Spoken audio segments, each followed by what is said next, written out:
Hollywood, the home of storylines. Boy, did we have several on display last night in the critical Game 4. Steph Curry, at moments legs, he was dishing last night and feeling good. Yeah, point guard skills on full display. This is incredible right here. In traffic, wherewithal to go behind his back. Nice up and under, too, by DiVincenzo with the finish. Steph with a triple-double. Warriors with a 7-point lead going to the fourth quarter. But then, windy, here comes LeBron. We've seen it before, and we saw it again. 27 for LeBron last night as they cut it to 2. And then he's finding Anthony Davis, who had 23 points, 15 rebounds. We're tied at 84. 8 minutes to go. Oh, the drama. Steph Curry. Oh, the 4-point play leg. Holds it. Shooter gets under him a little bit with the bump. You see right there, Curry's feeling it. He's thinking right now, we're going to win this game. Oh, wait a minute. It's not a Hollywood story without an unlikely hero. Allen, Lonnie Walker, the fourth. Emphasis on the fourth, meaning all his points in the fourth quarter. He became the go-to guy. 15 points in the fourth quarter for Lonnie Walker, and the Lakers needed every one. That one gave them a 1-point lead, 40 seconds to go. Here's the sequence legs. Steph Curry on Anthony Davis. Look at him slide his feet in right here. Has to rotate his hips around, take one more step and extend just enough to bother Steph, and then gets it back one more time. Just put the arm out. Steph doesn't really do much laterally with AD. Takes a tough shot, but makeable. The Lakers get it back. They make 2 free throws. So 15 seconds left. Warriors down by 3. How about the defense from LeBron? Great opposite court vision here by LeBron. They know the set. They're looking for Clay in that opposite corner. Nice switch by LeBron and AD, forcing the turnover. Look at the face on Dennis Schroeder at Draymond Green. He got you there, big fella. But it sets up a jump ball. Warriors are going to get one more chance. Steph has got it. Wait a minute. He throws it to no one. They had a timeout remaining. Steph throws it out of bounds. The Lakers win Game 4 in improbable fashion. 104-101 after the game. Steph on those final flurry of shots. Obviously knowing he's 7 foot and got, crazy, reach. So you just want to create a little bit of separation.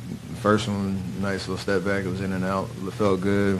Second one, it was a little rush, but the shot that I took it because I thought I could make it. So. All right, suffice it to say there's a lot to unpack here, and Wendy is going to start by unpacking it because there is historical precedent for what we saw from the Warriors last night. I can't believe how they just lost their minds. This is a savvy, smart, experienced team. Look at this shot from Klay Thompson. This is one of the worst shots you will ever see. I can't believe that a Warrior took that shot. Watch Steve Kerr here. You already know that Klay has taken one bad shot. Look at Steve Kerr. He can't believe he took another bad shot. If it was just those two, it would be devastating. But the mental mistakes and the smart gambles continued. This sequence here. Now look, this is a great defense from AD. He is a great defensive player. This sequence here was ringing in my head, 2016 Game 7. And I don't want to imply that Kevin Love and that Anthony Davis is the same level defender, but one of the great regrets of Steph's career is in this moment in 2016 that he does not attack Kevin Love. Here we go again. Same exact concept. Draymond Green sets the screen. You got the big man. He gives it to Draymond. Draymond says, no, this is what we want. Take it back. You can beat this guy. You can beat this guy. And then he doesn't beat him. He bails him out. It happens again here. He's been beating Anthony Davis off the dribble the entire second half. It was the game plan to beat Anthony Davis off the dribble, and he bails him out here. It's just not a mistake that can be accepted with what else they've done in this fourth quarter. And then you compound all of that by Draymond Green, one of the smartest players you will ever come across. LeBron knows the play. It's called hammer action. It's named after his head coach, Darvin Ham. But Anthony Davis comes to block it, and Draymond leaves his feet. You don't leave your feet there. Draymond knows this.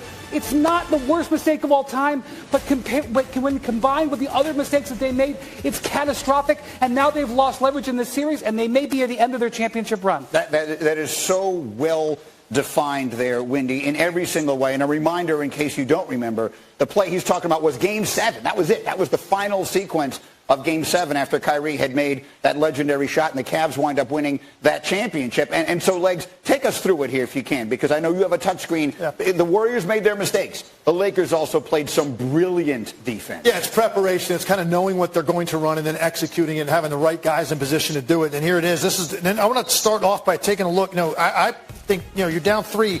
plenty of time. You don't need necessarily a 3, and that's why they draw this play up, because there's an option to get a 2, but the Lakers do a great job defending it. So here's what you're going to try to get. You're going to clear out the backside, bring Moody over here, bring his defender with him, and you're going to get Clay to the opposite side of the floor to get ready to run the action.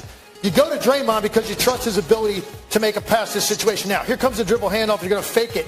What you're hoping, if you're the Warriors, potentially is you're going to get 2 defenders to jump out because you're so worried about Steph. If that happens, Draymond Green goes to the rim for a layup, but you can see that's not what happens. Dennis Schroeder does a great job, so he's on his hips. So right now, Draymond's not thinking about scoring anymore. Take a look at the weak side of this. LeBron's already pointing to Anthony Davis. You're trying to get the screen there on LeBron James, and then you're trying to bring Clay to the corner. Anthony Davis does a great job of jumping out. There's one more thing here, though, to look at.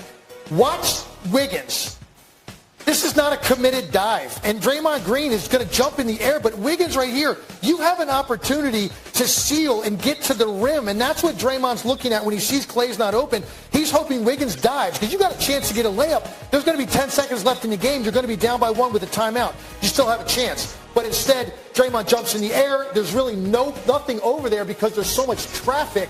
LeBron and AD, bad luck for the Warriors that you end up with the 2 longest guys on the court on that side of the floor to execute that switch. It's a nightmare for the Warriors to have those 2 guys involved. You'd love to see Austin Reeves or Lonnie Walker or somebody like that involved. 2 best defenders on the court involved in that switch, and they executed it. That's so good. You know, Alan, we so frequently stand up here and diagram moments like that in football because someone calls out the play and all that. But in basketball, it comes down to that little things like that. And LeBron James literally calling out the opposition's offensive play on the biggest sequence of the night. It's always about the details, and it's always about your experience with those details as well. But let's also point out what I thought was fantastic is Legs pointing out Andrew Wiggins here. And Wiggins quitting almost on the play instead of seeing it as well, what's happening, realizing that pass isn't getting there. I've got to now maybe seal off LeBron and just get a little dump pass for a layup.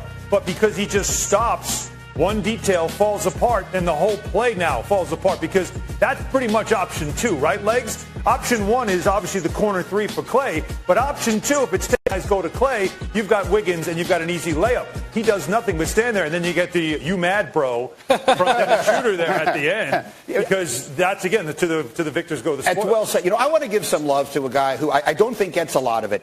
We were sitting in the arena in Boston during the NBA Finals last year when Woj reported that Darvin Ham was going to be the new coach of the Lakers. And I remember Jalen Rose was sitting there going, this is a great hire. This is a great defensive coach. Everyone should be excited about this. And because he's not a name people knew that well, people didn't get real excited about it. I think Darvin Ham has coached his behind off in this series. And I think Rob Pelinka had a terrible 12 months as the GM of the Lakers, and he's had a brilliant 12 months, starting with the hire of Darvin Ham and then the trades that he made this midseason.